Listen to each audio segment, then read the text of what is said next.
sacrifice. Doesn't grab people. They just doesn't attract people.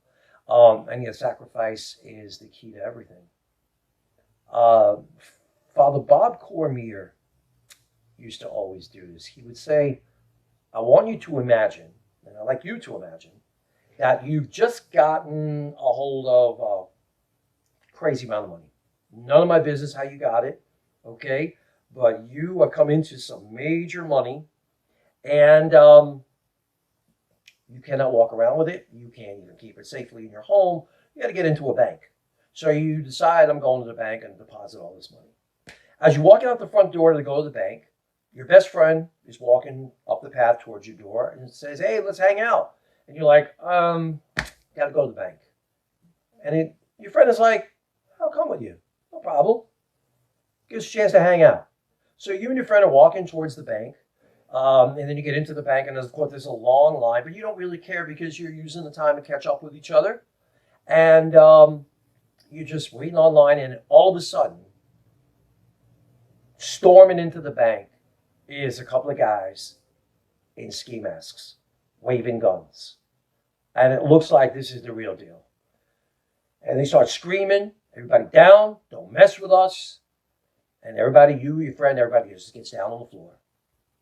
They walk over to the tellers, and they're like, okay, waving their guns, just give us all the money, let's go, hand it over. And the tellers are just handing over the money. Now, one young girl, who's the bank teller, she knows that on the floor, right near every teller window, is a button that if it's pressed on, it will alert the local police station that there's a robbery in progress. So this girl, she hands over the money to the robber, she puts her foot down and alerts the police. And then seconds later, there are cop cars, sirens, flashing lights all over the place. And you're like, good, we're saved here. Cops get on the megaphone, come out with your hands up, you're surrounded, there's no way out of this. And you're thinking, that's pretty convincing, okay.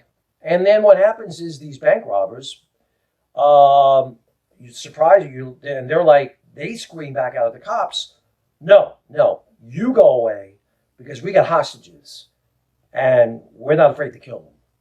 Now, the whole hostage thing, the cops know that sometimes that's for real and sometimes not. So the cops are just like, look, you are completely surrounded. You will never pull this off. Police stations in 3 states have been surrounding this place, have been alerted about you, and you'll never get away. These cops are pretty convincing, but the robbers are pretty desperate. For whatever reason, they got to get away with this. Maybe they've been arrested several times and jailed several times for robbery. Maybe if there's one more case of it, they'll throw away the key on them. So anyway, they're like, you know what we're going to do?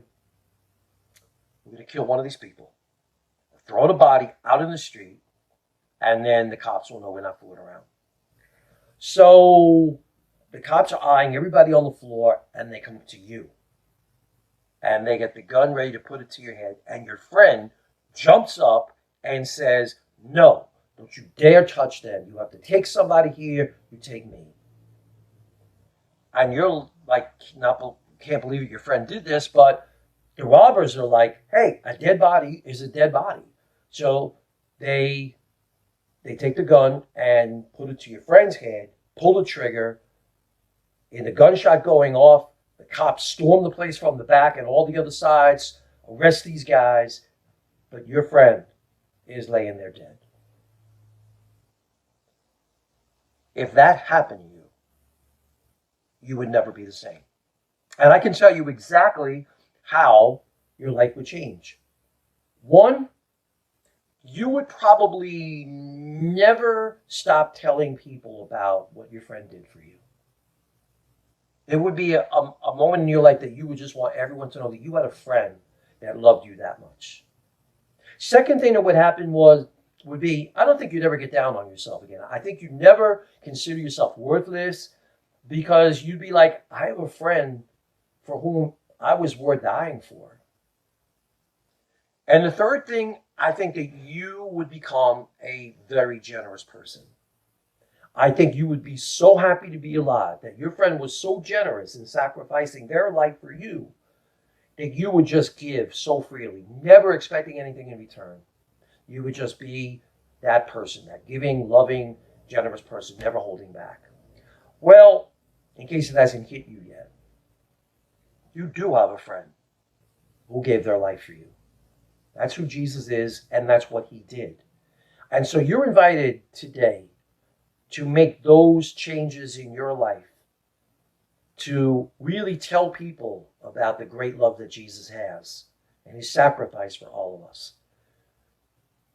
Never get down on yourself. Know that you're worth it, that you're beloved. Stop criticizing yourself needlessly and putting yourself down needlessly. And be that generous person. You know, I was doing a retreat for adults, and a woman decided she was going to jump up and challenge me. And she was like, why? Why we got to suffer? And before I could answer her, a boy, maybe about 9, could have been more than 10 years old, he jumped out of his seat. And standing up, he boldly pointed to the huge crucifix over the altar and said, you know what? That's why. Because he loved us so much, he gave his life. He was showing us that suffering is part of life. The kid was right. If the Son of God walked this earth and he didn't get away with not having to suffer, who the heck are you and I to feel like, oh, we should have to suffer? No. Not us. I'm too good for that. God's own Son walking this earth had to go through torture and all kinds of human suffering that you and I go through, not just suffering and death, but all kinds. So if you are going to make a commitment to God, then you are going to be invited through the circumstances that life throws at you to be willing to sacrifice yourself too. Sacrificial love is the only hope that humanity ever has. The symbol of the Catholic faith, the Christian religion, is a cross to remind us if you're going to follow him, okay, then you're willing to suffer as he did. You don't go looking for it, but life being what it is, you have opportunities. When I first made my commitment to Christ, I ended up in situations where I was the friend among the group that had a car. And everybody would always want a ride. And it was annoying because everybody needed a ride, okay? No one ever thought to chip in for gas, although gas was so incredibly cheap then. It's like, I won't even tell you how cheap because you know how old I am. I don't care. It was 30 cents a gallon. But anyway, still for then, I mean, that was money. And nobody ever bothered to chip in for the gas. Nobody bothered. We go out to eat. Nobody would say, Tony, you're always driving us around. I'll pay for you. We'll pay for you. Nothing. And you know what? After a while, you starts to get stale, starts to get old. And those friends, I realized they were just users. And they'd be replaced with another bunch of people who would just do the same kind of thing. And it was a real challenge to me because it could have made me a very selfish person. I could have gotten good fed up and just be like, nah, I don't need this.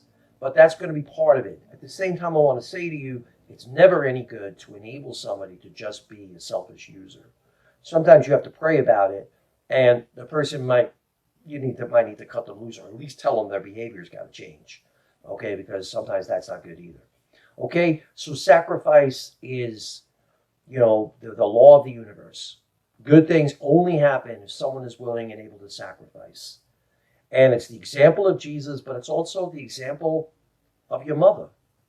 Your mother went through the most painful human suffering. Jesus went through the most violent, horrific way of killing that humans ever came up with. He did that so you know that no matter what you have to suffer, you could be sure he knows a lot about pain. Your mother, she went through the ultimate human suffering, natural suffering, childbirth. Okay? And don't say, oh, that's what mothers do. No, not every mother does that. Not every mother. 1 out of 4 babies on this planet are killed by their mothers in abortion. Your mother didn't kill you. She suffered through childbirth so you can have a life. Your parents went through countless sacrifices. If you're a young person watching this video, you will never know until you become a parent, you become a mommy and a daddy, how much they went through for you. And so there are people, if you're watching this and you live in the United States or maybe any country, people suffer and die, offer their lives for their country. You have the greatest amount of freedom in the world and in human history in the United States of America. And you only have it because people are willing to sacrifice their lives. So sacrifice is part of it. Don't be a baby about it. Don't have to like it, but accept that it is part of the path. And you get to add your sacrifice to the sacrifice of Christ on the cross. And you and him bond through that. You go through what they call the Good Friday, the day that he gave his life. You go through that, and through it there is a resurrection. And that is the promise that he gives. Okay? Thanks for listening. God bless you.